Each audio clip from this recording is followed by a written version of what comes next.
এক আল্লাহর গোলাম আমি, এই তো পরিচয় আমার, এই তো পরিচয়। কোরআন হাদিস শাসনতন্ত্র রাসূল আমার নেতা, উৎসাহ মোর চির অম্লান ইতিহাস বীর গাথা। এক আল্লাহ ছাড়া আমার দিলে, এক আল্লাহ ছাড়া আমার দিলে নেই তো কারো ভয়। এক আল্লাহর গোলাম আমি, এই তো পরিচয় আমার, এই তো পরিচয়। আল কোরআনের সৈনিক আমি, নেই তো কোনো ভয়। এক আল্লাহর গোলাম আমি, এই তো পরিচয় আমার, এই তো পরিচয়। ঠিক কিনা? আমরা কার গোলাম? আল্লাহর গোলামেরা কার জন্য চিৎকার চেঁচামেচি করবে? যতক্ষণ থাকবো জবানটা কার জন্য খুলবো?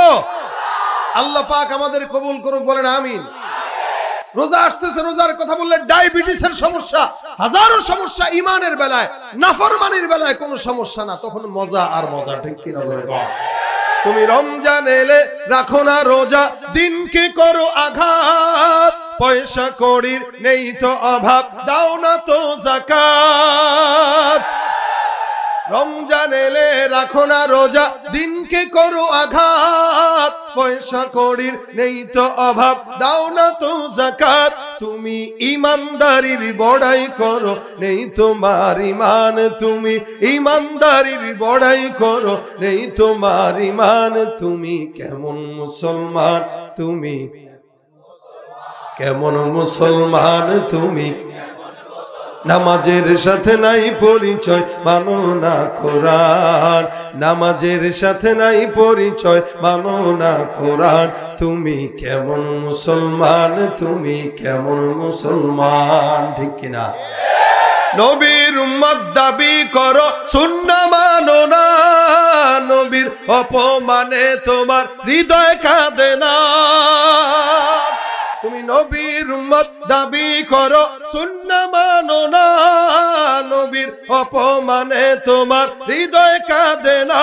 তুমি বিজাতীয় সংস্কৃতিতে সপেছো পরাণ। তুমি বিজাতীয় সংস্কৃতিতে সপেছো পরাণ। তুমি কেমন মুসলমান? কেমন মুসলমান? তুমি কেমন মুসলমান? কেমন মুসলমান? নামাজের সাথে নাই পরিচয়, মানো না কোরআন। নামাজের সাথে নাই পরিচয়, মানো না কোরআন। তুমি কেমন মুসলমান? তুমি তুমি সুদের টাকায় প্রাসাদ গড়ো, ঘুষ ছাড়ো না। দিন দুঃখী না খেয়ে মরে, খবর রাখো না। সুদের টাকায় প্রাসাদ গড়ো, ঘুষ ছাড়ো না। দিন দুঃখী না খেয়ে মরে, খবর রাখো না। তুমি ঘুষ খেয়ে অবিচার করো, সাজিয়া প্রধান। তুমি ঘুষ খেয়ে অবিচার করো, সাজিয়া প্রধান। তুমি কেমন মুসলমান? কেমন মুসলমান? তুমি কেমন মুসলমান? তুমি তুমি মিটাও সকল চাওয়া, দুদিন আগে পরে তোমার কাছেই সকল পাওয়া। সবই তোমার তরে, তোমার পথে চললে সবাই আসবে যে সুদিন। তোমার দয়ায় পূর্ণ আমার সারা নিশিদিন।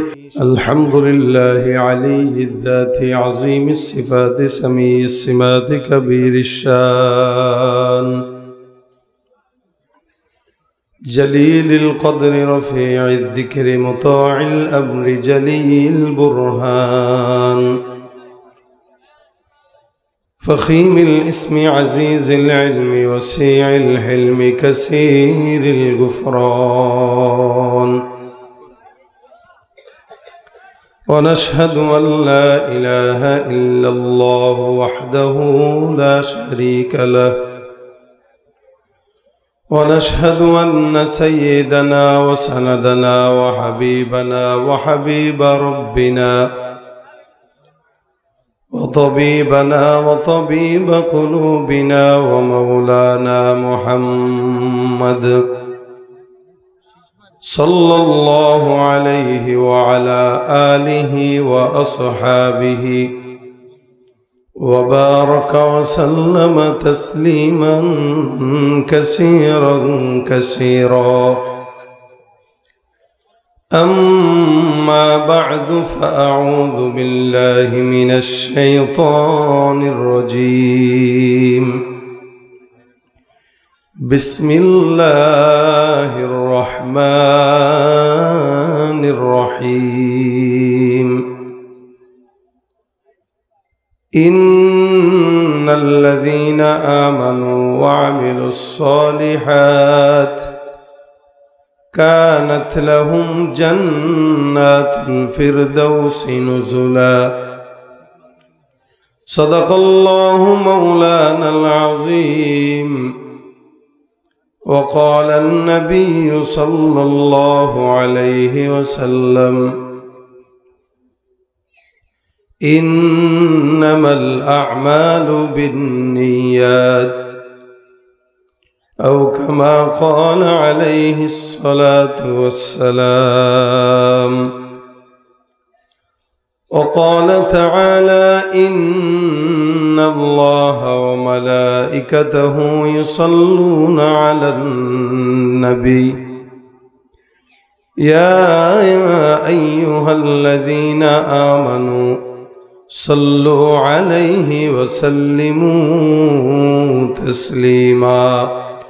زبان كل درود شريف پڑھی. اللهم صل على محمد وعلى آل محمد كما صليت على إبراهيم وعلى آل إبراهيم إنك حميد مجيد.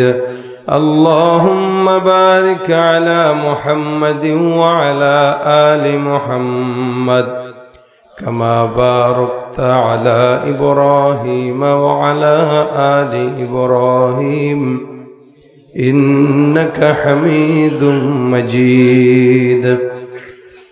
الحمد لله.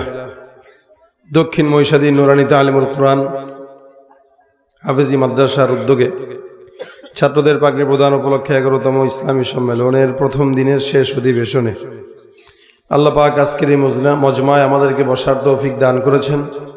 কালিমাতুশ শুকর আদায় করে জবান খুলে সকলে বলি আলহামদুলিল্লাহ।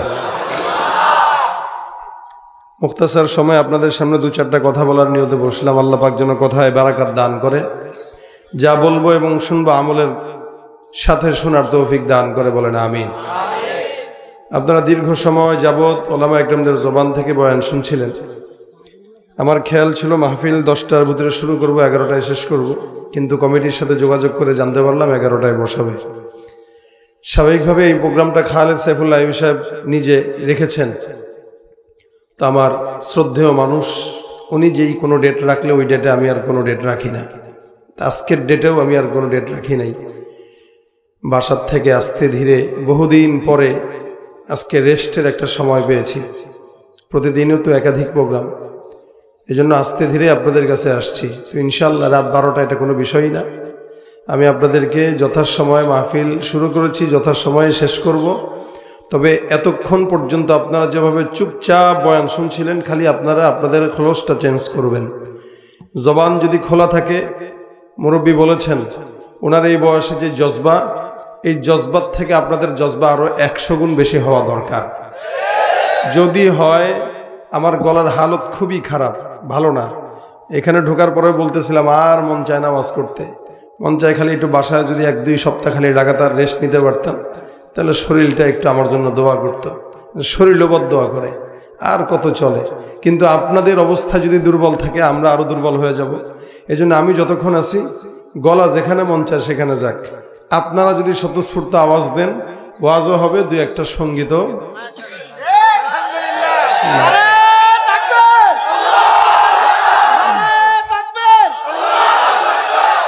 মুরব্বীর ইশক আছে, আপনাদের নাই। তার মানে আপনারা জোয়ান যারা আছেন, আপনাদের কোনো বেল নাই। এই বর্তমান সময়ে মুরব্বীদের সময়, নাকি? বর্তমান সময় মুরব্বীদের সময়। কাদের সময়?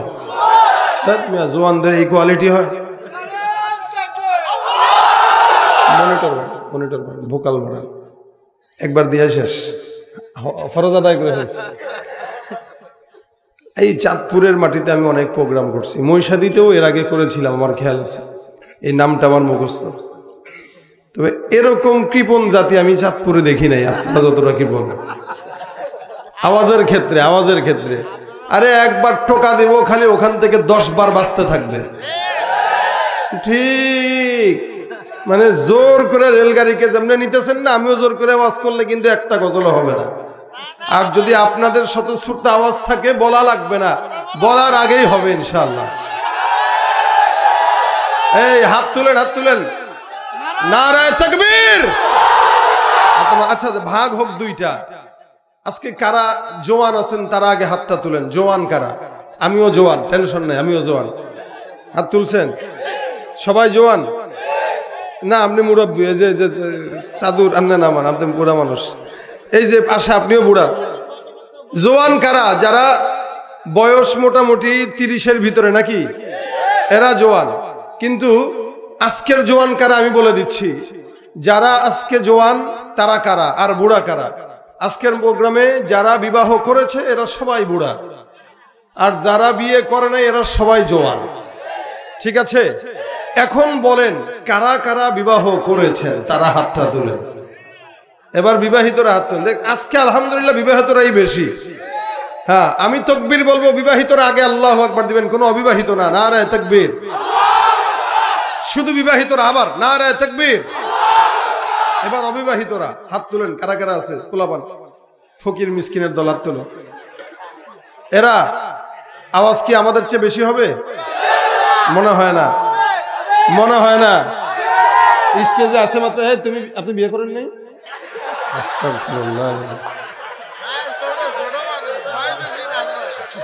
দাড়ি তো আমার চেয়ে বড়, তার বউ তো 2টা থাকার কথা, এও বিয়ে করে নাই বলে। দেখেন শরীর আমার চেয়ে বেশি।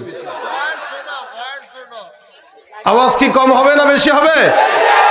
নারায়ে তাকবীর, নারায়ে তাকবীর। কোরআন সুন্নাহর আলো, লিল্লাহে তাকবীর। আল কোরআনের সৈনিক আমি, নেই তো কোনো ভয়, এক আল্লাহর গোলাম আমি, এই তো পরিচয়। আল কোরআনের সৈনিক আমি, নেই তো কোনো ভয়, এক আল্লাহর গোলাম আমি, এই তো পরিচয় আমার, এই তো পরিচয়।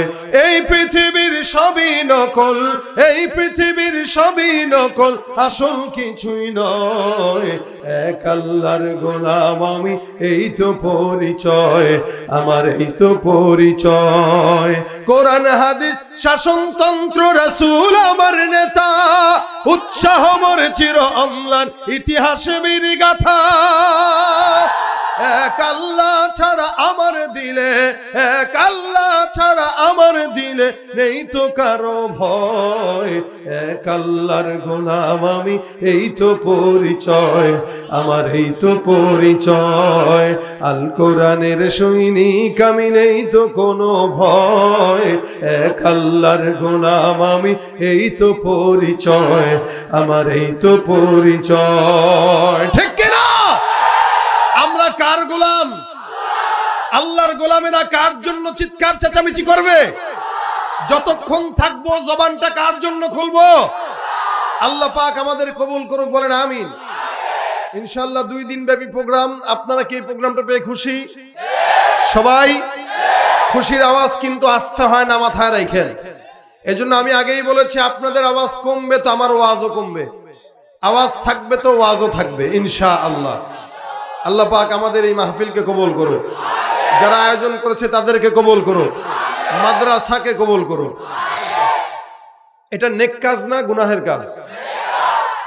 এই কথাই আল্লাহ পাকের কোরআনে যেটা বলেছেন আমি এটা আপনাদের সামনে তেলাওয়াত করলাম।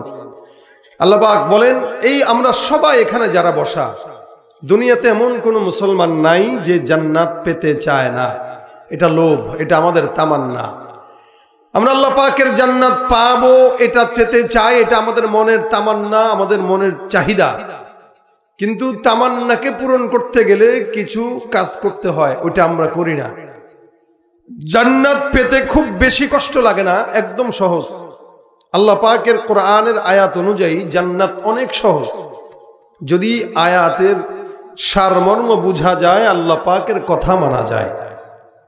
যেমন আল্লাহ পাক এই আয়াতের মধ্যে বলেন, ইমানদারদের কাজ হচ্ছে দুইটা যারা জান্নাত চায়। এক নম্বর, ইন্নাল্লাযীনা আমানু, ঈমান আনবে। দুই নম্বর, ওয়া আমিলুস সালিহাত, নেক কাজ করবে। শুধুমাত্র কাজ দুইটা, একটা ঈমান, দুইটা নেক কাজ। এই দুইটা কাজ যদি কেউ করে তো আল্লাহ পাক রব্বুল আলামিন বলেন, না কানাত লাহুম জান্নাতুল ফিরদাউসি নুজুলা, সবগুলোরে আমি আল্লাহ জান্নাতুল ফিরদাউস দিয়ে দেব। কথাটা কার? আল্লাহ পাকের কথা সত্য না? ইন্না ওয়াদাল্লাহি হক, আল্লাহ পাকের ওয়াদা সত্য। যা বান্দার সঙ্গে আল্লাহ কথা দেয় সব আল্লাহ পাক পুঙ্খানুপুঙ্খানু পূরণ করে। এতে এক বিন্দু কোনো পরিমাণ আল্লাহ পাক এদিক সেদিক ঘটায় না।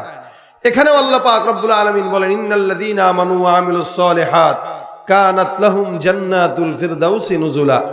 অন্য আয়াতে বলেন, ইন্নাল্লাযীনা আমানু ওয়া আমিলুস সালিহাতি লাহুম জান্নাতুন নাঈম। আরেক আয়াতে বলেন, ইন্নাল্লাযীনা আমানু ওয়া আমিলুস সালিহাত উলাইকা হুম খায়রুল বারিয়া। এই জমিনে সবচাইতে শ্রেষ্ঠ যারা, এরা কারা? বলে এরা ঈমান আনে, সৎ কাজ করে। শ্রেষ্ঠ যারা, এরা ঈমানও আনে, সৎ কাজও করে। এই কারণে আল্লাহ পাক কোরআনের সৎ কাজের আদেশ দিলেন। আল্লাহ পাক রব্বুল আলামিন বলেন, ওয়া তাআওয়ানু আলাল বিররি ওয়াত তাকওয়া ওয়া লা তাআওয়ানু আলাল ইসমি ওয়াল উদওয়ান।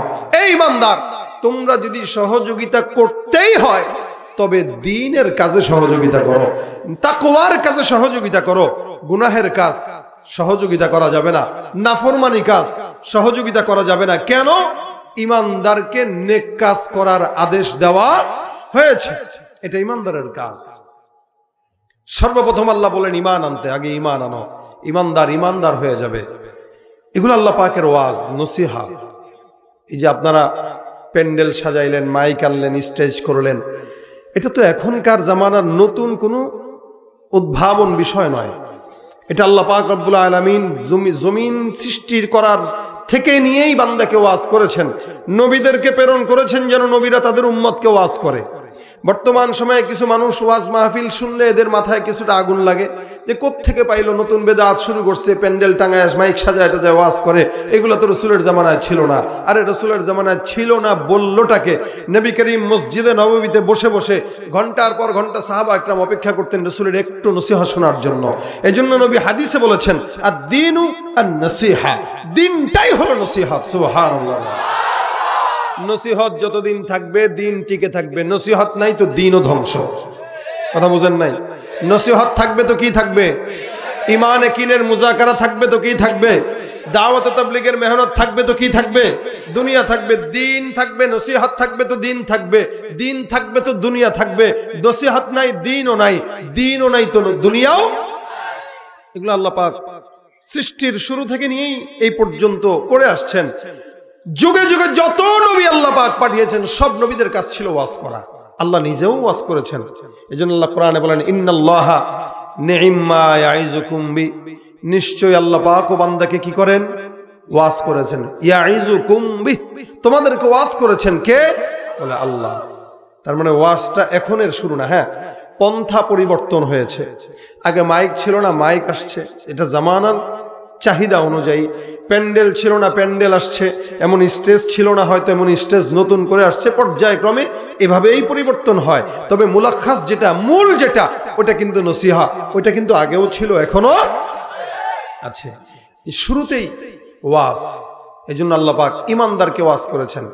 আবার কিছু কিছু ভাইয়েরা আছে যারা বলে মুমিনদেরকে ওয়াজ করা দরকার কি, এরা তো ওয়াজ জানেই। আমাদের দেশের নেতাদেরকে স্টেজে উঠায় দিবেন, আমি কি ওয়াজ জানি, আমার চেয়েও বেশি ওয়াজ জানে। অনেক ওয়াজ করবে, 1 ঘন্টা 1.5 ঘন্টা মাইক ছাড়বে না। আমরা তো 1 ঘন্টার পরে ওয়াজ বন্ধ করে দেই। এদের 2 ঘন্টাও মাইক ছাড়ে না এরা, কারণ অনেক ওয়াজ জানে। ওয়াজ শয়তানও জানে, কিন্তু পার্থক্য আছে না? এই ওয়াজ আল্লাহ পাক ইমানদারদেরকে ওয়াজ করেছেন। কেন বলে ইমানদারদেরকে ওয়াজ করার কারণ হলো যেই ঘরে মেয়ে থাকে দেখবেন যত বখাটে আছে এদের নজর ওই ঘরে থাকে। বড়ই গাছে যদি বড়ই ধরে তো দুষ্ট লোকের ইট ওই বড়ই গাছে যে পড়ে। ঠিক তেমনি ভাবে কোনো ইমানদারের দিলে যখন ইমান থাকে শয়তানের লোলুপ দৃষ্টি ওই ইমানদারের কলবের মধ্যেই থাকে। এই কারণে বেঈমানদেরকে ওয়াজ করে দরকারটা কি? বেঈমান তো এমনিই বেঈমান, ওরে ওয়াজ করে কোনো ফায়দা নাই। কাফের তো এমনিই কাফের, তারে ওয়াজ করে কোনো ফায়দা নাই। ইমানদারদেরকে ওয়াজ করা লাগবে কেন? তার ভিতরে সম্পদ আছে, ওটা চুরি করার চোরও আছে। ইমানদারের দিলের ভিতরে ইমান হলো সবচেয়ে বড় সম্পদ। চুরি করবে কে? শয়তান। কেমনে চুরি করবে? সুম্মালা আতিয়ান্নাহুম মিন বাইনি আইদিহিম ওয়া মিন খালফিহিম ওয়া আন আইমানিহিম ওয়া আন শামাইলিহিম। চতুর্দিক থেকে শয়তান এসে বান্দার ঈমান চুরি করতে চাইবে। এই কারণে আল্লাহ পাক রব্বুল আলামিন বলেন, যেহেতু শয়তান তোমার ঈমানকে চুরি করার সম্ভাবনা আছে, এই কারণে তোমাদেরকে ওয়াজ করতেছি, খবরদার ঈমানদারেরা তোমরা তোমাদের ঈমানকে কিন্তু কন্ট্রোল করবা।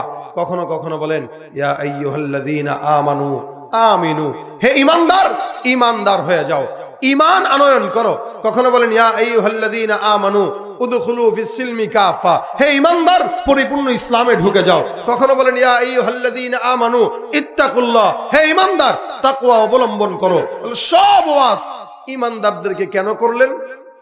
ঈমানদাররা ঈমান আনার পরে যেন নেক কাজগুলোর মাধ্যমে তাদের ঈমানটাকে হৃদয়ে ঢুকায় রাখতে পারে, কোন গুনাহের কাজ যেন তাদের ঈমানকে দূরে ঠেলে দিতে না পারে।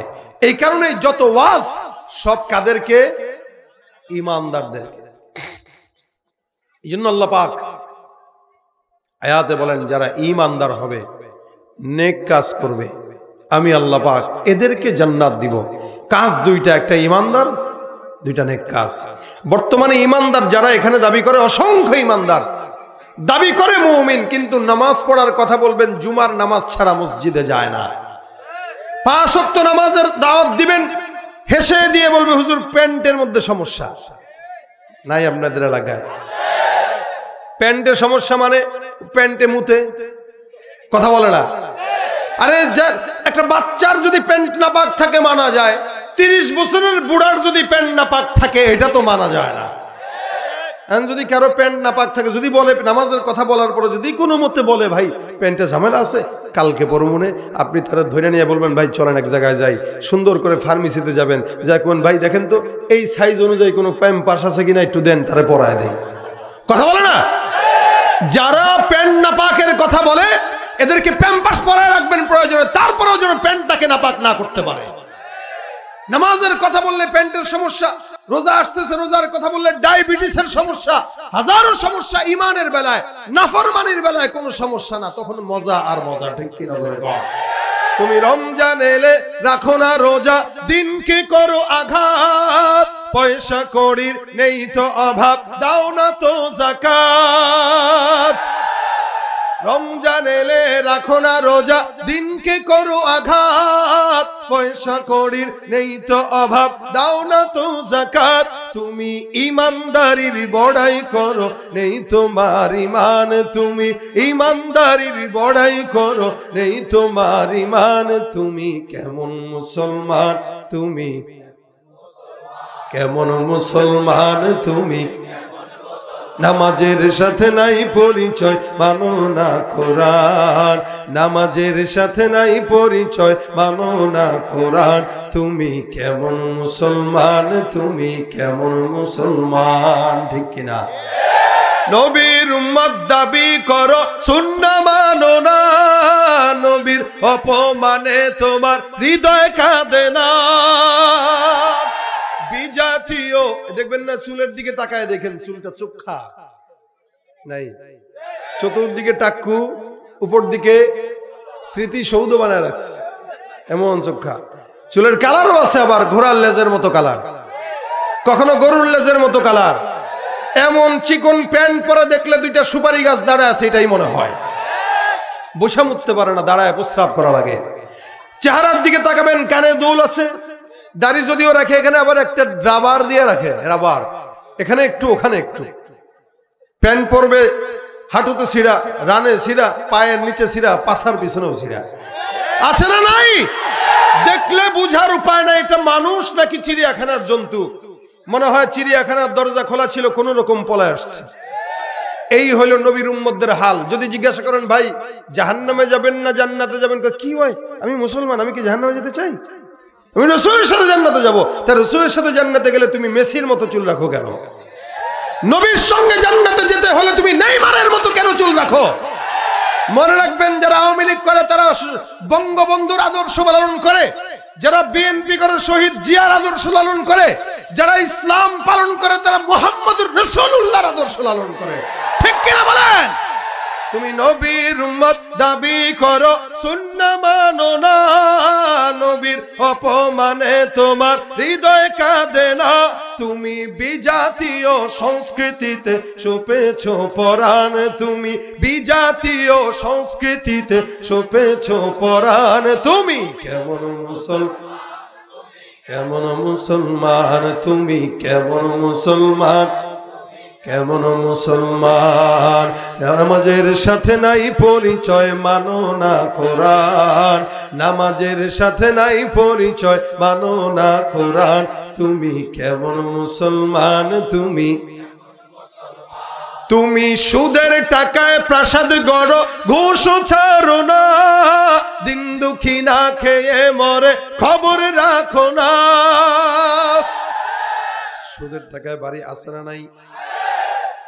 বাড়ি তো বানায় বানায় আবার লিখেও দেয় কি অমুক ব্যাংক কর্তৃক দায়বদ্ধ, তার মানে এটা সুদের বিল্ডিং। লিখে দেওয়া দরকার এটা যে ভাই এটা একটা সুদের বিল্ডিং, মন চাইলে ভাড়া নেন নলে যান, কি ঠিক না? সুদের টাকায় গ্রাম দেশে আবার কোন মুরব্বী থাকে যারা সুদের টাকার ব্যবসা করে। এরা যদি বলে আপনি সুদ খান, আমি সুদ খাই না ভাই, আমি ব্যবসা করি, আল্লাহ ব্যবসারে হালাল করছে, আমি ব্যবসা করি। তার কাছ থেকে টাকা ধার চাবেন, সে ধার দিবে না। আস্তে করে কাকা গো দেন না, 20,000 টাকা দেন না, খুব দরকার। কাকা আপনি তো সব জায়গায় সমাজ সেবামূলক কাজ করেন, আমার একটু দেন না। কাকা কয় বাতিজা তুই মহাব্বতের ছেলে আমার, তোরে না দিলে কারে দিব আমি, কিন্তু তুই একটু আগে চাইতে পারস না, 1 সপ্তাহ আগে যাবি। ভাতিজা একদিন 1 সপ্তাহ আগে যায়, কইছে কাকা সামনের সপ্তাহে লাগবো, অবশ্যই ধরে দেবো, তুই আসিস সময় মতো গেছে। আর হারে ভাতিজা একটু খেয়াল নাই, এ মাত্র একজনে দিলাম, আসলে কাউরে দেয় নাই, ভণ্ডামি। আস্তে করে ভাতিজা আবার বুঝছে কোন জায়গায় তেল দিলে কাজ লোভে, আস্তে করে কয় কাকা 20,000 টাকা দেন, সত্যি 2,000 টাকা বাড়ায় দেন, তাও দেন। চাচা কয় আরে ভেজালে ফেলাস, আমার কাছে তো নাই, দেখি তোর কাকির কাছে আসেনি। কথা বলে না? সুদের টাকায় প্রাসাদ গড়ো, ঘুষ ছাড়ো না, দিন দুঃখী না খেয়ে মরে খবর রাখো না।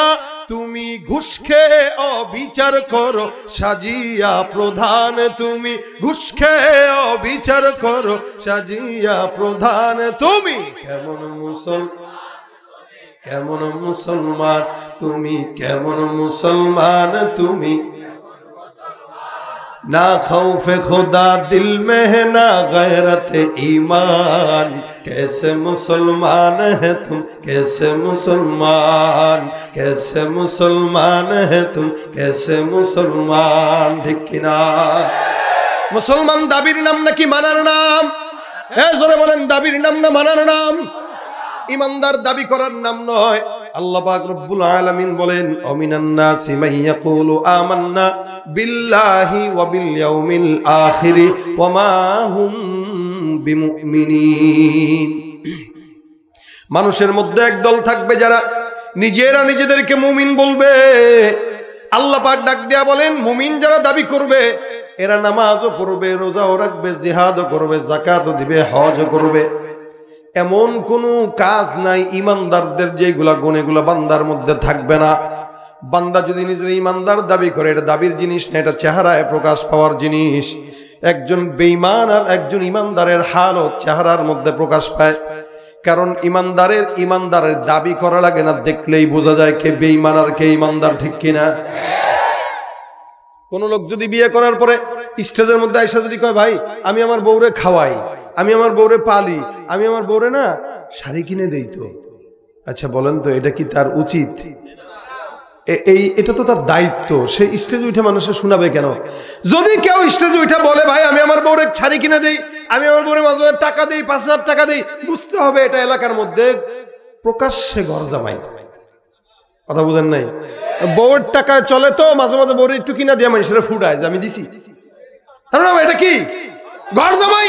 কোন ইমানদার যদি স্টেজে উঠে বলে ভাই আমি নামাজ পড়ি, তাহাজ্জুদ পড়ি, তেলাওয়াত করি, জিকির করি, সব করি, বুঝতে হবে এটাও ঘর জামাই মার্কা ইমানদার। কিন্তু ইমানদার এটা বলবে না, ইমানদার এটা দায়িত্ব। ইমানদার আল্লাহর কাছে ইবাদত করবে, জিকির করবে, নামাজ পড়বে, রোজা রাখবে, হজ করবে, যাকাত দিবে। এটা ইমানদার ফুটানোর জিনিস নয়, এটা ইমানদারের দায়িত্ব। ঠিক কিনা? আল্লাহ পাক রব্বুল আলামিন বলেন এই দায়িত্ব যদি কেউ পালন না করে, আমি আল্লাহ পাক রব্বুল আলামিন ঘোষণা করলাম ওয়ামিনান নাসি মান ইয়াকুলু আমান্না বিল্লাহি ওয়া বিল ইয়াউমিল আখির ওয়া মা হুম বিমুমিনিন। মানুষের মধ্য থেকে একদল থাকবে যারা নিজেরা নিজেদেরকে মুমিন বলে দাবি করবে। আল্লাহ পাক রব্বুল আলামিন বলেন এরা যতই মুমিন বলে দাবি করুক না কেন, এরা মুমিন নয়, এরা হলো ভণ্ড বেঈমান। ইমানদারের গুণ থাকবে তিনটা। 1 নাম্বার তাসদীক বিল জিনান, 2 নম্বরে ইকরার বিল লিসান, 3 নম্বরে আমল বিল আরকান। তাসদীক বিল জিনান মানে অন্তর দিয়া বিশ্বাস করবে আল্লাহ কয়জন? আসমান বানাইলো কে?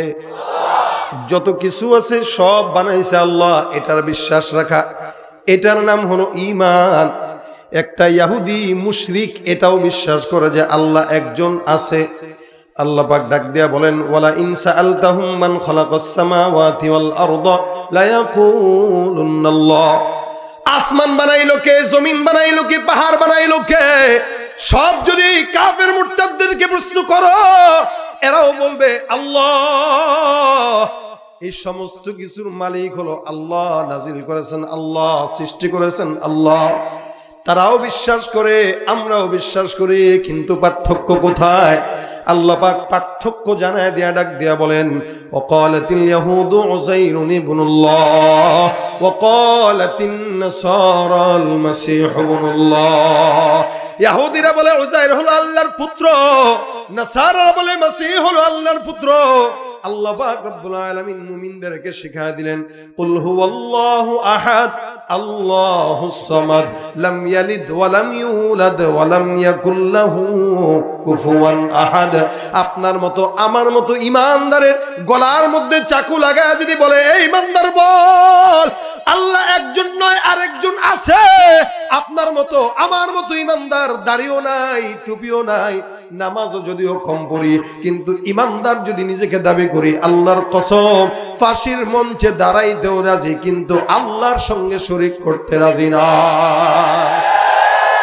এটা ইমানদারের ঈমান, এটার নাম তাসদীক বিল জিনান। অন্তর দিয়া বিশ্বাস করবে আল্লাহ কয়জন, এটা ইমানদারের ঈমান।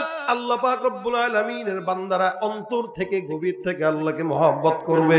2 নাম্বার ইকরার বিল লিসান, বান্দা জবান দিয়ে স্বীকার করবে লা ইলাহা ইল্লাল্লাহ মুহাম্মাদুর রাসূলুল্লাহ। জবান দিয়ে স্বীকার না করার কারণে আবু তালেব জাহান্নামী। আবু তালেবকে আমার পয়গম্বর মরার আগে কানে কানে ডাক দিয়া বলেন হে চাচা, একবারের জন্য জবানটা খুলে আপনি বলে দেন আমি পয়গম্বর সত্য, আল্লাহ সত্য, স্বীকারটা করে নেন। আবু তালেব ডাক দিয়া বলে মুহাম্মদ আমি বিশ্বাস করি তুমি পয়গম্বর সত্য, আমি বিশ্বাস করি আল্লাহ একজন সত্য, কিন্তু আমি জবান দিয়া স্বীকার করতে পারবো না। কেন? বলে আমি যদি জবান দিয়া স্বীকার করে নেই আমার ঘরের ছেলেরা পর্যন্ত আমাকে গাদ্দার বলবে, আমার ইন্তেকালের পর তারা আমাকে লানত করবে। সারা জিন্দেগি আমি একটা ধর্মের উপরে ছিলাম অটল, এখন যদি শেষ বয়সে এসে কোনো মতে ইসলাম গ্রহণ করে আমি মুসলমান হয়ে যাই, আমার সন্তানরা পরবর্তীতে আমাকে গালি দিবে, যার কারণে আমি বিশ্বাস করি লেকিন জবান দিয়ে স্বীকার করতে পারবো না। এতটুকুন স্বীকারোক্তি না দেওয়ার কারণে আল্লাহ নবীর চাচা হওয়ার পরেও আবু তালেব জাহান্নামী হয়ে গেছে। এই কারণে ঈমানের 2 নম্বর গুণ তাসদীক বিল জিনানের পরে ইকরার বিল লিসান, অন্তর দিয়া বিশ্বাস করব, জবান দিয়েও স্বীকার করব। 3 নাম্বার হলো আমল বিল আরকান। বলে কি? যেই আদেশগুলো আল্লাহ পাক দিয়েছেন সমস্ত আদেশগুলো মানা, নিষেধগুলো থেকে নিজেকে গোটায় রাখা, এটাই হলো ইমানদারের 3 নাম্বার পরিচয়। এই জিনিসটা ছাড়া কোনো ইমানদার হতে পারে না। আমাদের বাংলাদেশে তাসদীক বিল জিনান আছে, ইকরার বিল লিসান আছে, আমল বিল আরকানের বড়ই অভাব। অর্থাৎ সবাই বিশ্বাস করে আল্লাহ একজন, স্বীকারও করে আল্লাহ পাক আছে, কিন্তু আমলের বেলায় নামাজের কথা বললে নামাজ পড়ে না, রোজার কথা বললে রোজা রাখে না, যাকাতের কথা বললে যাকাতও দেয় না, হজের কথা বললে হজ করে না, ইবাদতের কথা বললে ইবাদত করে না। অধিকাংশ মুসলমান দাবি করেনওয়ালা একটাও কাজের মুসলমান নয়, যার কারণে আল্লাহ বলে এরা যতই নিজেকে মুমিন দাবি করুক না কেন, একটাও মুমিন নয়, এরা ভণ্ড। এই জন্য আল্লাহ বলেন জান্নাত যদি পেতে চাও, আল্লাহ পাক রব্বুল আলামিন বলেন ইন্নাল্লাযীনা আমানু, ইমানদার হয়ে যাও। কেমনে বলে 3টা গুণের সমন্বয়। এখন ইমানদার হয়ে গেলা, ওয়া আমিলুস সলিহাত, বলে এবার নেক কাজ করো। কে আদেশ করলেন? বলে আল্লাহ। তা'মুরুনা বিল মা'রুফ ওয়া তানহাউনা আনিল মুনকার, ইমানদাররা মানুষকে ভালো পথে ডাকবে, খারাপ থেকে নিজেদেরকে হেফাজত করবে, অপরকেও হেফাজতে রাখবে। আল্লাহ পাক ডাক দিয়া বলেন ইমানদার হয়ে গেলে এবার সৎ কাজ করো। সৎ কাজ করার দ্বারা আল্লাহ পাক রব্বুল আলামিন বান্দাকে জান্নাতুল ফিরদাউস দান করে। জান্নাতুল ফিরদাউস কি? বলে সবচাইতে আলা মাকামের জান্নাত।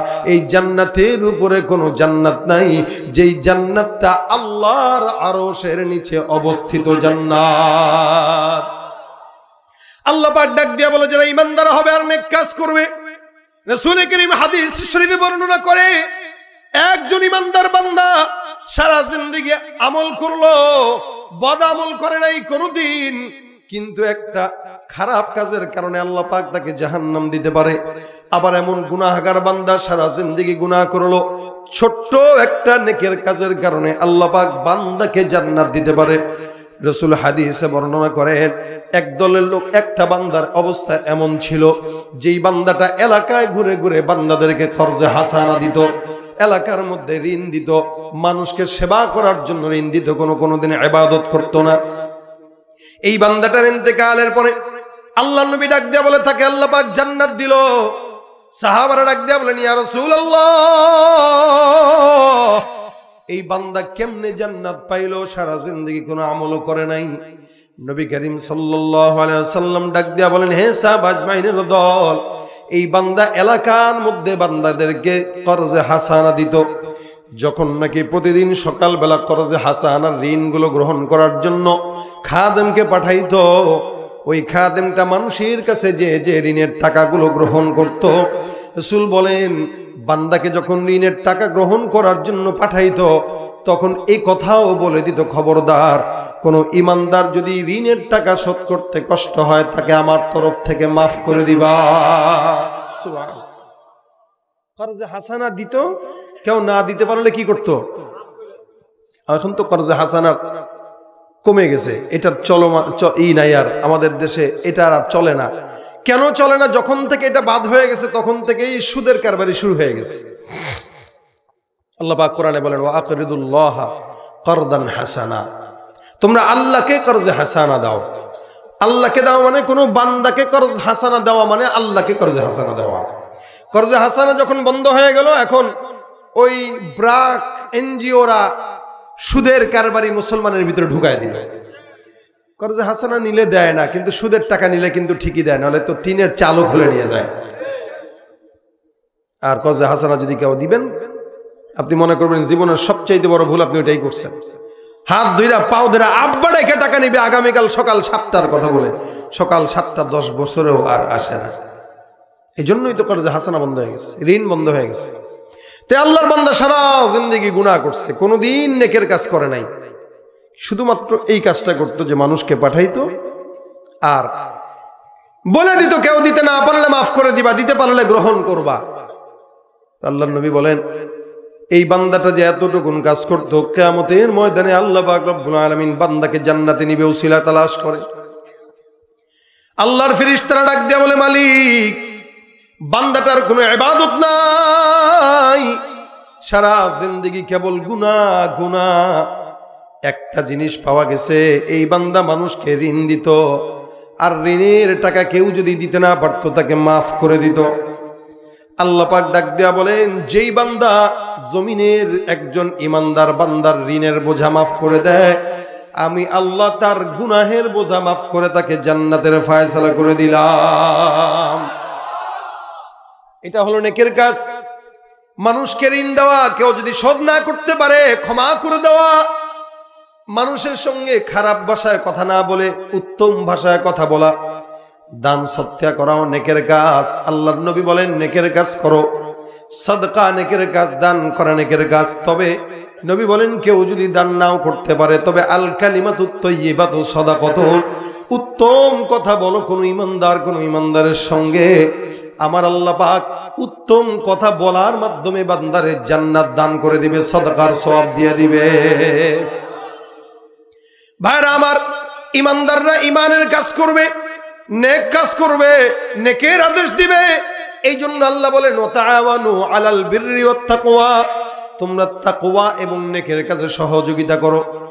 এ মুসলমান, নেকের কাজে সহযোগিতা করো মানে মাহফিল সহযোগিতা করা, নেকের কাজে সহযোগিতা করা মানে মাদ্রাসায় সহযোগিতা করা, নেকের কাজে সহযোগিতা মানে দ্বীনের রাস্তায় সহযোগিতা করা।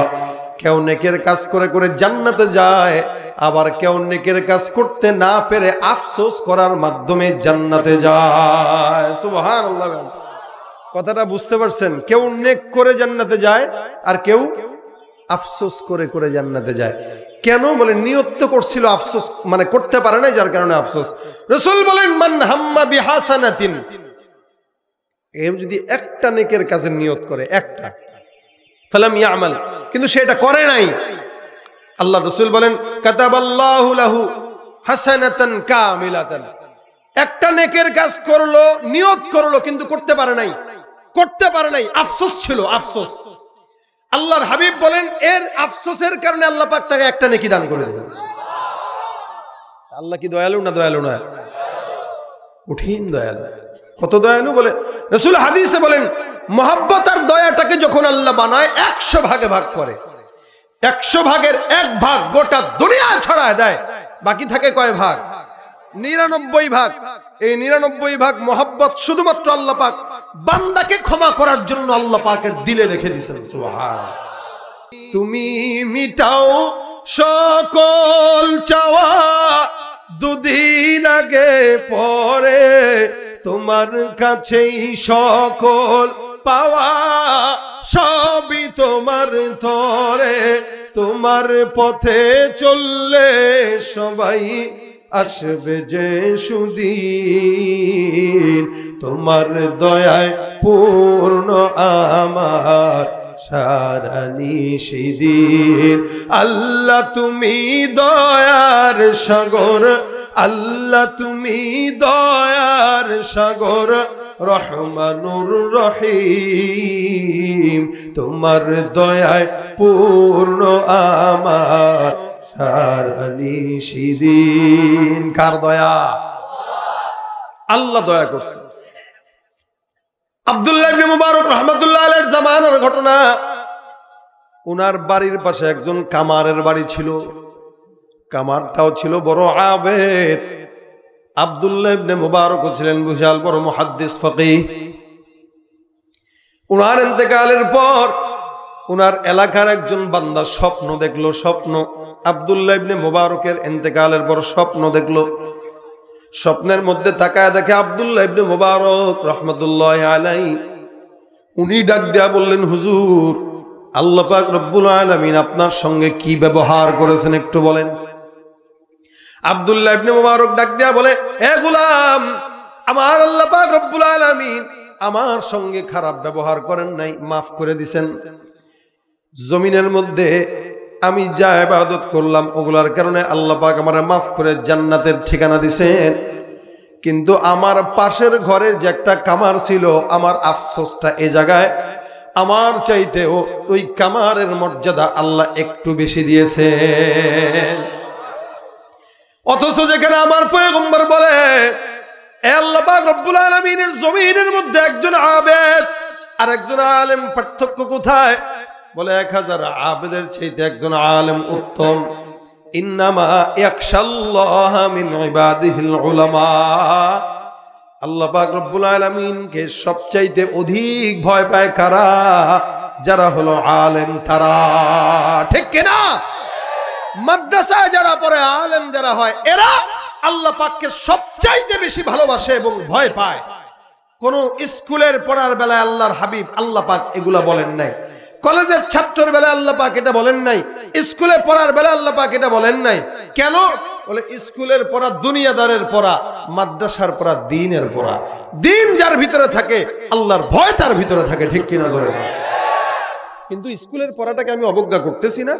স্কুলে যারা পড়তেছে তারাও আল্লাহকে ভয় পায়, কলেজে যারা পড়ে তারাও আল্লাহকে ভয় পায়। কিন্তু ভাই, আগের স্কুল আর এখন স্কুল এক নাই।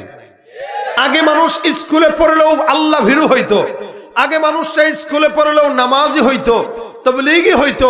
আর এখন স্কুলে পড়ে অধিকাংশই নাস্তিক হয় এবং নাস্তিক বানানোর ধান্দায় এখন শিক্ষা সিলেবাস রচনা হয়। মনে রাখবেন, স্কুলে পড়া এটা জরুরি। স্কুলে পড়াটা কি জরুরি?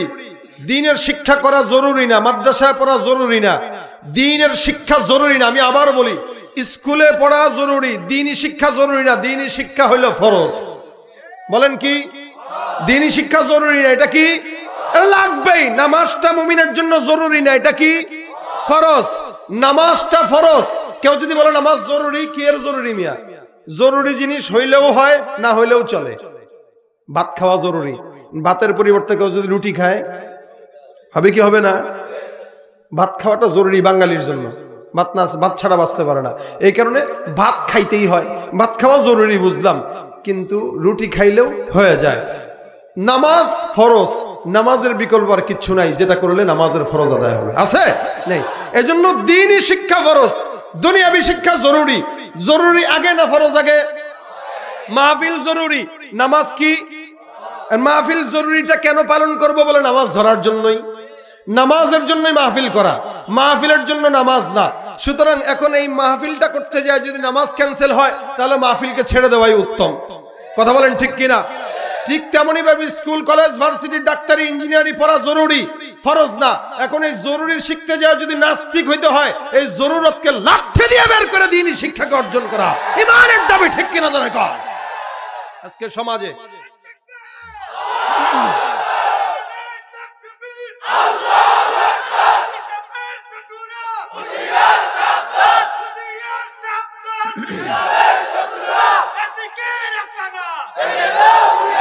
যেই শিক্ষানীতির মধ্যে, যেই শিক্ষানীতির ভিতরে নোংরামি থাকবে, ওই শিক্ষানীতি কোন মুসলমান মানতে পারে না। এটা আপনার সন্তানকে এই মুহূর্তে কি করণীয়? যদি আপনার সন্তান স্কুলে পড়ে, আপনার জন্য কর্তব্য এটাই, আপনি আপনার সন্তানকে স্কুল থেকে বের করে নিয়ে আসেন। মাদ্রাসায় ভর্তি দিবেন। কেন দিবেন? যতক্ষণ স্কুলের বই থেকে শরীফার মতো নোংরা গল্প বের না করা হবে, কোন মুসলমানের সন্তান স্কুলে পড়তে পারে না। ঠিক কিনা বলেন? এটা ঈমানের দাবি, ঈমানের দাবি। কারণ আমরা আমাদের সন্তানদেরকে টাকা দিয়ে নাস্তিক বানাইতে স্কুলে পাঠাই না। আমরা আমাদের সন্তানদেরকে টাকা দিয়ে বানরের জাত বানাইতে স্কুলে পাঠাই না। আমরা আমাদের সন্তানদেরকে মানুষ বানাইতে পাঠাই। এটা আমাদের জরুরি।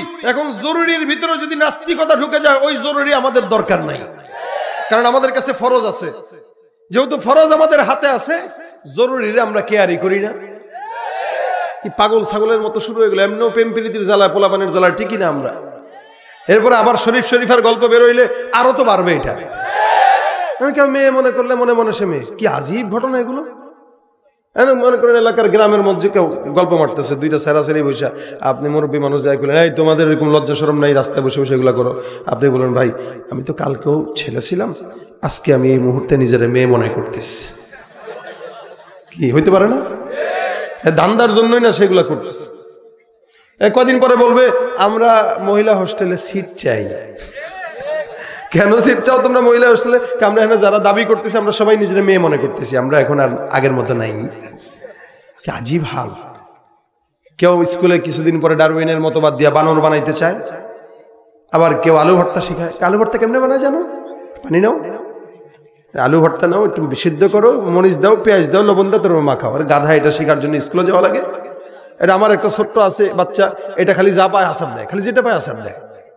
বিপদ, ওর সামনে যদি মোবাইল থাকে আর যদি আপনি বসা থাকেন, বলা যায় না কখন যে বোমটা মেরে দিবে হাতের থেকে, বহুত বিপদ সংকেত। তার সামনে থাকলে বিপদে থাকি। আমার একটা ছোট্ট পাখি আছে বাসায়, এই পাখিটারও মাঝে মাঝে এমনি ধইরা লেন্সের মধ্যে এমনি আসার দেয়, ঘুরায় ঘুরায়, মানে কঠিন জিনিস। আমি মাঝে মাঝে চিন্তা করি, এর হাতে যদি খালি একটা সিদ্ধ আলু দেওয়া যায় কোনো মতে, এক আছাড় দিয়ে সে তেল মরিচ ছাড়াই ভর্তা বানায় দিবে। এর কি স্কুলে পাঠানো লাগছে? ও তো এমনিই পারে। তা আপনি কেন টাকা দিয়ে স্কুলে পড়ান এগুলো শিখাইতে? সুতরাং স্কুলের বিরোধিতা নয়, শিক্ষার বিরোধিতা। জরুরি শিক্ষার ভিতরে কেউ যদি এগুলো কারা শিখায় জানেন? কারা ঢুকাইতেছে? যারা নাস্তিকতা ঢুকাচ্ছে, সমকামিতা ঢুকাচ্ছে, ট্রান্সজেন্ডারের নামে এই সমস্ত অকাল কুষ্মান্ডগুলা যেগুলো ঢুকাচ্ছে, এরা কারা জানেন? এরা হলো দুর্ঘটনাবশত জন্ম নেওয়া জারজ সন্তানেরা। এরা নিজেরা লম্পট, যার কারণে আমাদের সন্তানদেরকে লম্পট বানাইতে চায়। এরা চরিত্রহীন, আমার সন্তানকে চরিত্রহীন বানাইতে চায়। ইনশাআল্লাহ কোন মুমিন এগুলা মানবে না ইনশাআল্লাহ। যতক্ষণ এই বইয়ের শিক্ষা সিলেবাস চেঞ্জ না হবে, আপনি সন্তানকে মানুষ বানানোর জন্য হইলেও মাদ্রাসায় পাঠান। পরিবর্তন হবে তো স্কুলে দেন, কোনো সমস্যা নাই। কারণ ডাক্তার দরকার আছে, ইঞ্জিনিয়ার দরকার আছে, বিজ্ঞানী দরকার আছে, এগুলো সমাজ সেবা। আর এই জরুরি কাজগুলো কেউ যদি নেক নিয়তে করে, এটাও নেক কাজ। একটা ডাক্তার মানুষের সেবা করবে, এটা নেক কাজ না? তাহলে ইন্নাল্লাযীনা আমানু ওয়া আমিলুস সলিহাত, ঈমানও আনলো, ডাক্তারির মাধ্যমে মানুষের সেবাও করলো, এটাও নেক কাজ হয়ে গেল। তো জরুরি, এটা নেক কাজ। ইঞ্জিনিয়ার যদি দ্বীনের বুঝ থাকে, তো ও রডের পরিবর্তে রোড ঘাটে বাঁশ দিবে না, বাঁশ দিয়ে দিবে। এত লক্ষ লক্ষ কোটি কোটি টাকা টেন্ডার হয়, সরকার দেয়, এরপরে রোডগুলো এক বছর না যেতে খাদ হয়ে যায়, পুকুর হয়। কেন? সস্তা 2 নাম্বার ইঞ্জিনিয়ারকে দিয়া বানায়। আর যদি ইঞ্জিনিয়ারের ভিতরে যদি দ্বীন থাকতো, ও চিন্তা করতো আমার ভিতরে কোরআন আছে, কেমনে 2 নাম্বার এটা করি। কি বলেন? তার মানে বোঝা গেল দ্বীনটা হইল ফরজ, দুনিয়াটা জরুরি। এজন্য ফরজটা আগে না জরুরি আগে? যদি ফরজটা আগে হয়, তাহলে আগে কোরআন শিখাবেন, তারপরে ডাক্তার বানাবেন। কথা বলে না? আগে কোরআন শিখাবেন, তারপরে ইঞ্জিনিয়ার বানাবেন। আগে কোরআন শিখাবেন, তারপরে বিজ্ঞানী বানাবেন। ইনশাআল্লাহ ডাক্তার হবে, কসায়ের মতো জবাই করবে না। এই জন্য দ্বীন জরুরি। এগুলো নেক কাজ। মানুষ দুনিয়াতে যাই করে, এখানে সবাই এক একজন এক এক প্রফেশনের। আপনারা সবাই তো আলেম হইতে পারবে না, আলেম সবাই হইতে পারবে না, কিন্তু সবাই খেদমত করতে পারবে, নেক কাজ করতে পারবে, কারণ সবাই ইমানদার। নেক কাজ করতে গেলে তো ইমানটা আগে দরকার, ঠিক না? ইমানটা কোন জায়গায়? বলে কোরআনের মধ্যে। কোরআনের জ্ঞান শিখলে তো ইমানদার হবে। তো আমার কথা মাঝখানে ঢুকে গেল, তাই বললাম। সুতরাং বলেন, শুনেন, আব্দুল্লাহ ইবনে মুবারক রাহমাতুল্লাহ আলাইহি বলতেছেন, আমার আফসোস এই জায়গাটায় যে আমার পাশের বাড়ির কামার, সে আমার চাইতে উঁচু তবকায় আছে। সুবহানাল্লাহ। কামার কামার কামার উঁচু তবকায় আছে। বেচারা স্বপ্ন যে দেখছে, সে ডাক দিয়া কয়, কেমনে সম্ভব? জানি না তা কেমনে সম্ভব, আল্লাহ পাক তাকে কেন যে আমার উপর থেকে দিছে। বেচারার ঘুম ভেঙে গেছে। ঘুম ভাঙার পরে কামারের বাড়িতে গেছে, দেখে কামারের বাড়িতে কে আছে। দেখে বউ আছে কামারের বাড়িতে। বউরে ডাক দিয়া বলতেছে, কি ব্যাপার, আপনার স্বামী এমন কোন ইবাদত করলো যে ইবাদতের কারণে আপনার স্বামীর তবকা জান্নাতের মধ্যে আব্দুল্লাহ ইবনে মুবারকের উপরেও হয়ে গেছে? আব্দুল্লাহ ইবনে মুবারককে আমি রাত্রেবেলা স্বপ্ন দেখলাম। স্বপ্নের মধ্যে উনি বলল, আপনার জামাই, আপনার স্বামী, উনার চাইতে উঁচু তবকার জান্নাতে আছে। এমন কোন ইবাদত করলো যে ইবাদতের কারণে আপনার স্বামীর হালতটা এত উঁচুতে গেছে? মহিলা ডাক দেয়া বলে, আমার স্বামীর এমন কোন ইবাদত আমি দেখতাম না, কিন্তু 5 ওয়াক্ত নামাজ জামাতের সঙ্গে আদায় করত। সকালবেলা ফজরের নামাজের পর সুন্দর করে কাজের মধ্যে চলে যেত। তার নামাজের গুরুত্ব এমন ছিল, আজান হয়ে গেছে আল্লাহু আকবার বলে, এমন সময় যদি 1 লক্ষ টাকার মাল নেওয়ার জন্য কোনো বান্দা আসতো, ওই বান্দারে ফেরত দিয়ে আল্লাহর বান্দা দোকান বন্ধ করে নামাজে চলে যেত। আর রাত্রিবেলা তাহাজ্জুদের নামাজের সময় উঠে উঠে আল্লাহর কাছে বলতো, আল্লাহ, ওই যে পাশের বাড়িতে আব্দুল্লাহ ইবনে মুবারককে দেখা যায়, যে নাকি সারাটা রাত ছাদের মধ্যে ওইটা নামাজ আদায় করে, ওই বান্দা নামাজ আদায় করে। আল্লাহ, আমার আফসোস লাগে, আমি তার মতো হইতে পারি না। কেন? বলে আমার সকালবেলা কাজ করা লাগে, সারাদিন কর্ম করা লাগে, কর্ম করে খাওয়া লাগে, সারা রাত ওই বান্দা নামাজ পড়ে কোরআন তেলাওয়াত করে, কিন্তু আমি তো হাফেজ না, সারা রাত নামাজও পড়তে পারি না। মাওলা এই আফসোসের জন্য আল্লাহ পাক রব্বুল আলামিন ওই বান্দা, যেই বান্দা কামার হওয়া সত্ত্বেও আল্লাহ পাক এই কামারকেও আব্দুল্লাহ ইবনে মুবারকের চাইতে একটু উঁচু মাকামের জান্নাত দিয়েছেন। কোন বান্দা ইমানদার নেক কাজ করে জান্নাতে যায়, কেউ আবার আফসোস করে যায়।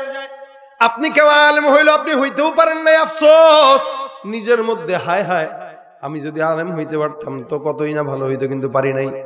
এই যে এতটুকু একটা দ্বীনের প্রতি মহব্বতের আফসোস, এই আফসোসটাও একজন ইমানদারকে, যে ব্যক্তি আমল করে তার সমপরিমাণ সওয়াব দান করে দেয়। নবী করিম বলেন, মান হাম্মা বিহাসানাতিন ফালাহু ইয়ালাম ফালাম ইয়ামাল। আল্লাহ পাক রব্বুল আলামিন রাসূল বলেন, কেউ নেকের নিয়ত করলো কিন্তু কাজটা করে নাই, আল্লাহ পাক কাজ না করা সত্ত্বেও নিয়তের কারণে আমলনামায় একটা নেকি লিখে দেয়। এই জন্য ভাইরা আমার, এখানে আমরা যারা আছি নেকের কাজ করব। নেকের কাজ নামাজ পড়া, নেকের কাজ সত্য বলা, নেকের কাজ মানুষকে কষ্ট না দেওয়া। সমাজের মধ্যে অসংখ্য যুবকরা আছে যারা স্কুলে পড়ে, কলেজে পড়ে, ভার্সিটিতে পড়ে, নেকের কাজ দাড়ি রাখতে পারে না, নামাজও ধরতে পারে না। মনে রাখবেন, বর্তমান সময়ে ইমানদার যারা দাবি করেন, ইমানদার যদি নিজেকে দাবি করেন, অবশ্যই 5 ওয়াক্ত নামাজ জামাতের সঙ্গে আদায় করা ইমানদারের ঈমান আনার পরের সর্বপ্রথম কর্তব্য। ঈমানের পরে যেই কাজ, ওটা হলো নামাজ, এটা নেকের কাজ। এই জন্য ঈমানের পরে নেকের কাজ করা। 2 নাম্বার, মিথ্যা কথা না বলা, সত্য কথা বলা, এগুলা নেকের কাজ। আল্লাহ পাক রব্বুল আলামিন বলেন, নেকের কাজ যারা করবে এরাই হলো সমাজের মধ্যে সর্বোত্তম বান্দা। নেকের কাজ ব্যবসা করা, কিন্তু ব্যবসা 2 নাম্বারই করবে না, হালাল ভাবে করবে। হ্যাঁ, আমাদের দেশে অসংখ্য ব্যবসায়ী আছে যারা 2 নাম্বারই ব্যবসা করে। রমজান আসতেছে, দেখবেন সব কিছুর দাম আকাশচুম্বী বানায় দিবে। সারা বিশ্বের ভিতরে মুসলমানেরা রমজান আসলে সংযমী হয়, বাংলাদেশের ব্যবসায়ীরা রমজান আসলে ধান্দাবাজে পরিণত হয়। এই কারণে চিনির দাম বাড়ায় দেয় আকাশচুম্বী, পেঁয়াজের দাম বাড়ায় দেয়, সারা বছর কামাই করতে পারি না, রমজান আইছে ধান্দা যা আছে এখন করা লাগবে। এই হলো হাল। আর এমনিও তো আছে সিন্ডিকেট আছে, দেখেন না আলুর দাম কত নিছে, 75 টাকা, 80 টাকা। এরপরে মুরগি যে ডিমটা ফ্রি পারে, ফ্রি, এই ডিমের দাম বলে হালি 65 টাকা। এটা মানা যায়? একটা গরিব মানুষ একসময় মাদ্রাসার হুজুরেরা চিন্তা করতো, ডাউল দিয়ে আলু দিয়ে মোটামুটি ঘন্টা করে একটা খাবার দুপুরের ছাত্রদেরকে খাওয়াবো। এখন তো ভাই সেই সুযোগও নাই। ডিমের কিনতে গেলেও চিন্তা করলো 65 টাকা 4টা ডিম, যেটা ফ্রি পারে। মুরগি যদি জানতো যে আমি যেটা ফ্রি পারি এটার নিয়ে এত রাজনীতি, ও ভাই দুঃখে পাড়া বন্ধ করে দিত। কথা বলেন ঠিক কিনা? যেখানে যাই ভেজালেতে ভরে গেছে দেশটায়, ব্যবসায়ীরাও রাতারাতি কালো টাকায় হাত রাঙায়। ভেজাল থেকে বাঁচতে হলে খোলা রাখো কান, ওরা শিক্ষিত শয়তান, ওরা শিক্ষিত শয়তান, ওরা শিক্ষিত শয়তান, ওরা শিক্ষিত শয়তান। ঠিক কিনা? শিক্ষাঙ্গনের দিকে ভাইরে দেখো না চোখ মেলিয়া, ছাত্ররা সব বই ছাড়িয়া থাকে শুধু প্রেম লইয়া। অস্ত্র সেতু সঙ্গের সাথী হইতে মাস্তান, ওরা শিক্ষিত শয়তান, ওরা শিক্ষিত শয়তান, ওরা শিক্ষিত শয়তান, ওরা শিক্ষিত শয়তান। পীরগিরি আর মাজার পূজা চলছে দেশটা জুড়িয়া, শিরকি আর ভণ্ডামিতে দেশটা গেছে ভরিয়া। গাজার কলকিটান মারিয়া দেখায় খাজার সার, ওরা শিক্ষিত শয়তান, ওরা শিক্ষিত শয়তান, ওরা শিক্ষিত শয়তান, ওরা শিক্ষিত শয়তান। ঠিক কিনা? শিক্ষা থাকলেই মানুষকে মানুষ বলা যায় না। যেই শিক্ষা বান্দাকে ইমানদার বানায়, নেক কাজ করায়, ওই শিক্ষাটাই হলো বড় শিক্ষা। এই জন্য নবী বলেন, ইন্নামাল আমালু বিন্নিয়াত। কাজ বেশি করা দরকার নাই, নামাজ তাহাজ্জুদের সারা রাত পড়া দরকার নাই, ইবাদত সারা দিন করাও দরকার নাই। সবচেয়ে বড় বুজুর্গ সে, খালি তাহাজ্জুদ পড়লেই বুজুর্গ হয় না, খালি জিকির আজকার করলেই বুজুর্গ হওয়া যায় না। বিশাল বড় পাগড়ি লাগাইলেই বুজুর্গ হওয়া যায় না। সবচাইতে বড় বুজুর্গ সে যেই বান্দা নিজের ছোট থেকে ছোট গুনাহ থেকে বাঁচায়। মনে করছেন আমাদের মতো পাগড়ি লাগাইছে মনে অনেক বড় বুজুর্গ? না ভাই, আমরা বুজুর্গ না। খালি টুপি দাঁড়িয়ে রাখলেই বুজুর্গ হয় না, দেখতে হবে সে গুনাহ থেকে বাঁচে কিনা। আমি নিজে আলেম না হওয়ার পরেও যদি গুনাহ থেকে বাঁচতে পারি তো আমি বুজুর্গ। আপনি যদি আলেম হওয়ার পরেও গুনাহ থেকে বাঁচতে না পারেন আপনি বুজুর্গ না। মনে রাখতে হবে বুজুর্গ হওয়ার জন্য মূল শর্ত হইল গুনাহ থেকে নিজের বাঁচায় রাখা। নেক কাজ কম করেন, সমস্যা নাই, নিয়ত সহি রেখে করেন। এজন্য রাসূল হাদিসে বলেন আখলিস দীনাক ইয়াকফিকাল আমালুল খলিল। তুমি তোমার অন্তরকে সহি করো, দিলকে খাঁটি করো, দিনকে সহি করো, ইখলাসের সাথে আমল করো, সেটা কম হোক। এই অল্প আমল নাজাতের জন্য যথেষ্ট। সুতরাং নেক কাজ করব। জান্নাতে যাওয়ার জন্য কাজ দুইটা, একটা নেক ঈমান, 2 নাম্বার নেক কাজ। ঈমানদার তো আমরা সবাই আলহামদুলিল্লাহ, কি ঠিক না? এখন বাকি আছে কোনটা? নেক কাজ। এখন আপনি বলেন নেক কাজ আপনি কেমনে করবেন? মনে করেন ছোট্ট একটা কথা বলি, রমজান আসতেছে সামনে, এখন থেকেই প্রতিদিন নিয়ত করবেন 10 টাকা করে আমি দান করব অথবা জমাবো। প্রত্যেক দিন যদি আপনার ব্যবসা থেকে একটা অঙ্ক আপনি একটা ব্যাংকে রাখেন, একটা ব্যাংক কিনবেন, বাসায় যে লিখে দিবেন আখিরাতের ব্যাংক। কিসের ব্যাংক? তার মানে তাসাদ্দাকতা ফাআমদাইতা, যেটা সদকা করবেন ওইটাই বাকি থাকবে। এটা আখিরাতের জন্য রেখে দিবেন। প্রতিদিন আপনার ইনকাম থেকে একটা অংশ আপনি ওটার ভিতরে রাখেন, দেখবেন মাস শেষে মোটামুটি ভালো টাকার অ্যামাউন্ট হয়ে গেছে। এমনি তো আমাদের একবারে দান করা হয় না, তবে আমরা যদি প্রতিনিয়ত আমরা 10 টাকা 20 টাকা 5 টাকা করে কোনো একটা জায়গায় রাখি, দেখবেন কেউ যদি চায় একবারে 5টা 1000 টাকা দিতে পারবো, দিলের ভিতরে আলাদা একটা শান্তি লাগবে। এটা নেক কাজ। ইমাম সাহেবদেরকে তো অনেক খাওয়ান দাওয়াত দিয়ে, আমাদের মতো হুজুরদেরকে অনেক খাওয়ান, কিন্তু কোনোদিন রিক্সাওয়ালারে খাওয়ান নাই।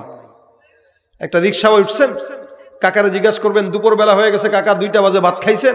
বলে না বাজান খাই নাই, খাবো নে পরে বিকেল বেলা চা নাস্তা করে নেব। আপনি সুন্দর করে বলেন কাকা রিক্সাটা থামান, আমার বাসায় 4টা ডাল ভাত যা আছে তাই খাবেন। দেখবেন এই রিক্সাওয়ালার খুশিতে আল্লাহর আরশ খুশি হয়ে যাবে।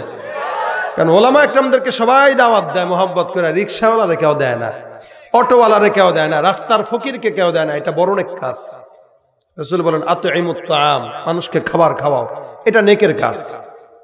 এই জন্য একটা রিক্সাওয়ালাকে প্রতিনিয়ত আপনি চিন্তা করবেন, আমি যারা বিবিরা আছে, মা বোনরা আছে, এরা স্বামীদেরকে উদ্বুদ্ধ করবে যে আজকে বাসায় গোস্ত রানছি, যান একটা গরিব কাউকে পাইলে একটু নিয়ে আসেন, একটু খাওয়াই দিন। মাসে আপনি 4 জনকে খাওয়ান, প্রতি সপ্তাহে 1 জনকে খাওয়ান, অন্তত শুক্রবারটা একটা গরিবকে ধরে এনে খাওয়ান না। আপনার কি শর্ট পড়বে? খাওয়ায় না, কয় পিসার খাবে? যে খেতে আসবে তার রিজিক নিয়েই সে আসবে। প্রত্যেকটা মানুষের রিজিক আল্লাহ পাক আলাদা আলাদা রাখছে, আপনি খালি খাওয়াবেন, তাকে রিজিক দিবেন তো আল্লাহ। এটা নেকের কাজ। অসংখ্য নেকের কাজ আছে সমাজে। রাসূল বলেন অন্যতম ঈমানের আলামত হইল ইমাতাতুল আদা আনিত তারিক। রাস্তায় চলতেছেন, এটা ইটের টুকরা দেখছেন, টুকরাটা সরায় রাখেন, এটা নেকের কাজ। নবী বলেন ঈমানের 70টার বেশি শাখা আছে, অন্যতম শাখা হইল পথের থেকে কাঁটা দূর করা।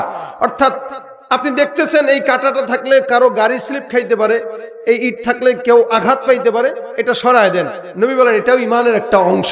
এই কাজ করার দ্বারা নেকের কাজ হইল, তো আল্লাহ এই কাজের উসিলা জান্নাত দিয়ে দিবেন।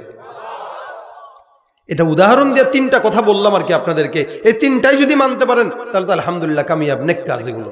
1 নম্বরে কি বললাম বলেন না? না মনে নাই আপনাদের?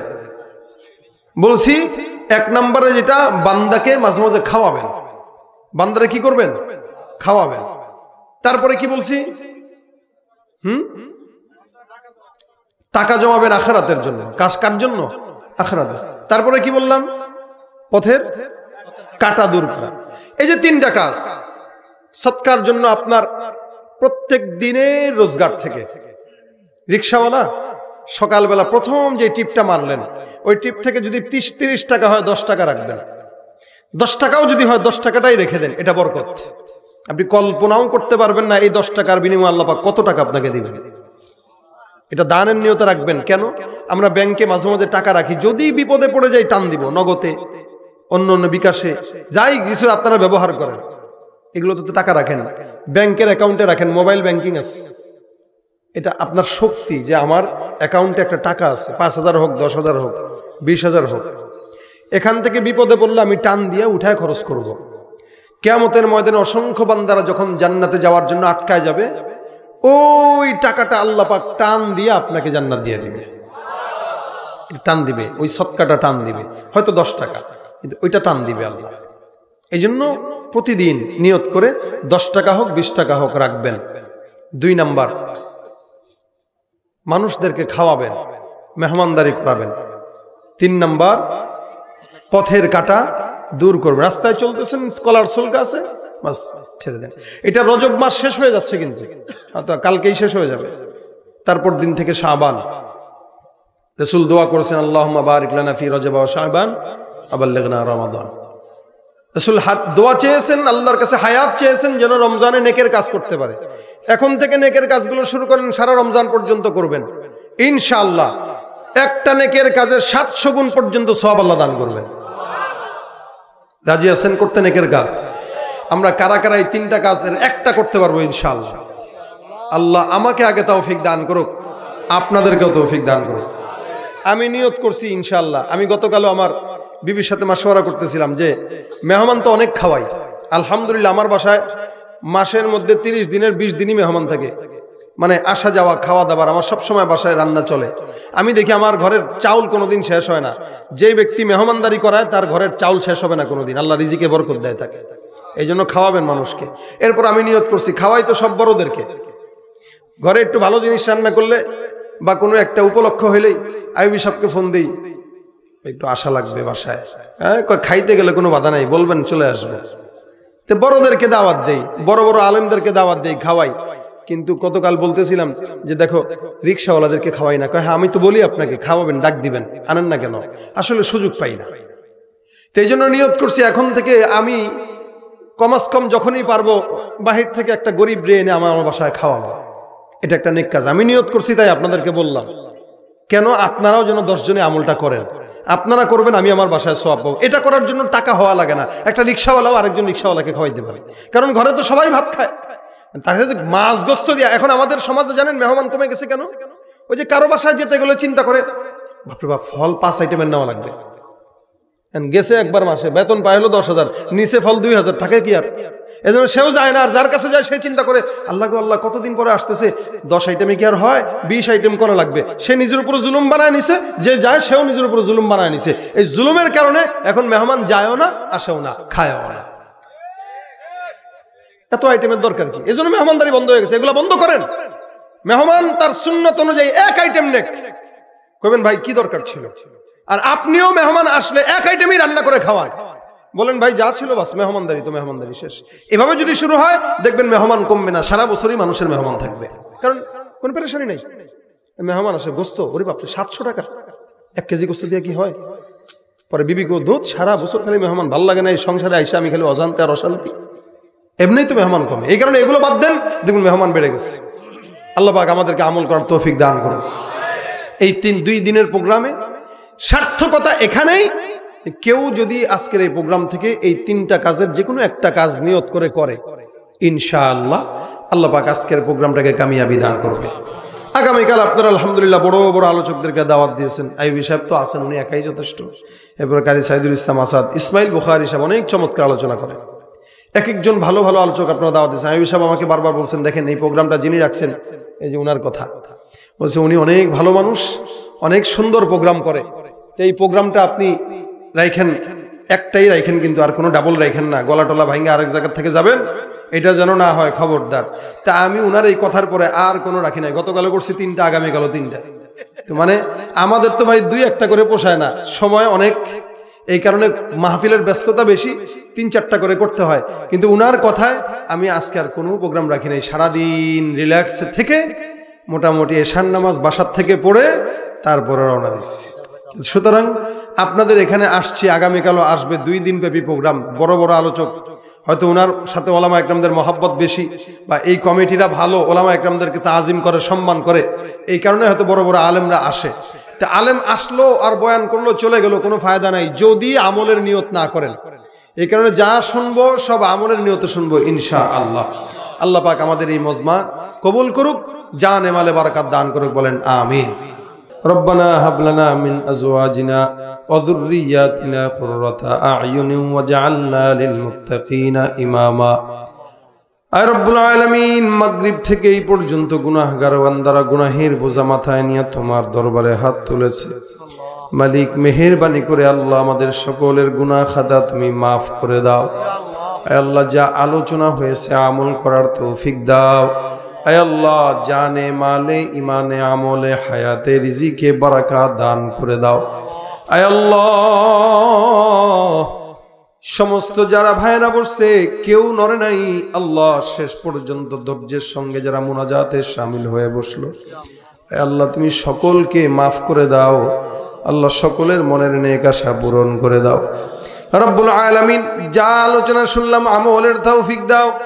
আয় আল্লাহ, ভুল ত্রুটি থাকলে ক্ষমা করে দাও। সওয়াবগুলো মদিনার রওজা মোবারকে পৌঁছায় দাও।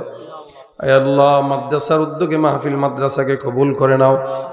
অনেকেই মাদ্রাসাকে দান করে, বিশেষ করে মা বোনরা, ওনারা দান করেছে আল্লাহ, তাদেরকে সব বিপদ থেকে হেফাজত করো আল্লাহ। আল্লাহ জানে মালে ইমানে আমলে হায়াতে বারাকাত দান করো। আয় আল্লাহ, যুবকরা যারা মাদ্রাসার সঙ্গে সম্পৃক্ত, মাদ্রাসাকে ভালোবাসে আল্লাহ, প্রত্যেকটা যুবককে তুমি রাসূলের সঙ্গে জান্নাত নসিব করে দিও আল্লাহ। আয় আল্লাহ, যারা মাদ্রাসায় টাকা দেয়, শ্রম দেয়, মেধা দেয়, বুদ্ধি দেয়, পরামর্শ দেয়, তাদেরকে আল্লাহ হাফেজ কোরআনদের সুপারিশের উসিলায় জান্নাতে রাসূলের সঙ্গে তাদেরকে দান করে দিও। আয় রব্বুল আলামিন, মেহেরবানি করে আল্লাহ, এলাকার মধ্যে অনেকে ইন্তেকাল করেছে আল্লাহ, অনেকের মা বাবা পর্যায়ক্রমে একে একে করে দুনিয়ার জমিন থেকে বিদায় হয়। আয় আল্লাহ, যারা জমিন থেকে বিদায় হয়ে গেছে তুমি তাদের কবরকে জান্নাতের বাগান বানায় দিও আল্লাহ। আয় আল্লাহ, মেহেরবানি করে যারা অন্ধকার কবরে শুয়ে আছে তাদেরকে চিরস্থায়ী জান্নাতের ফয়সালা করো। আয় আল্লাহ, যাদের মা বাবা জীবিত আছে আল্লাহ, অসুস্থ আছে সুস্থতার হায়াত দান করে দাও। অভাবগ্রস্তদের অভাব দূর করে দাও। ঋণগ্রস্তদের ঋণ পরিশোধ করার তৌফিক দান করে দাও। আয় রব্বুল আলামিন, মেহেরবানি করে আল্লাহ আমাদের সকলকে তোমার হাবিবের দেখানো পথে চলার তৌফিক দাও। আয় আল্লাহ, আমরা গুনাহগার বান্দা, তুমি গুনাহের কারণে জাহান্নামের আগুনে দিও না। আয় আল্লাহ, ছোট থেকে ছোট নেকগুলো আল্লাহ যেগুলো আছে এগুলোর উসিলায় তুমি আল্লাহ আমাদেরকে মাফ করে দাও। এলাকার উপরে খাস রহমত নাজিল করে দাও। এলাকার প্রত্যেকটা যুবক যুবতীদেরকে দিনের খাদেম বানায় দাও। আয় আল্লাহ, বিপদগ্রস্ত যারা বিপদ থেকে হেফাজত করো, ঋণগ্রস্ত যারা ঋণ থেকে হেফাজত করো, মুসিবতে যারা আছে মুসিবত থেকে হেফাজত করো। আমাদের সকলের মনের নেক মাকাসাদে হাসানাগুলো পূরণ করে দাও। আয় আল্লাহ, যার যেই চাহিদা আল্লাহ সব পূরণ করে দাও। আয় আল্লাহ, মেহেরবানি করে তোমার হাবিবের সঙ্গে জান্নাত নসিব করে দিও আল্লাহ। আল্লাহুম্মা রযুকনা শাহাদাতান ফি সাবিলিক ওয়াজআল মাউতানা ফি বালাদি রাসূলিক।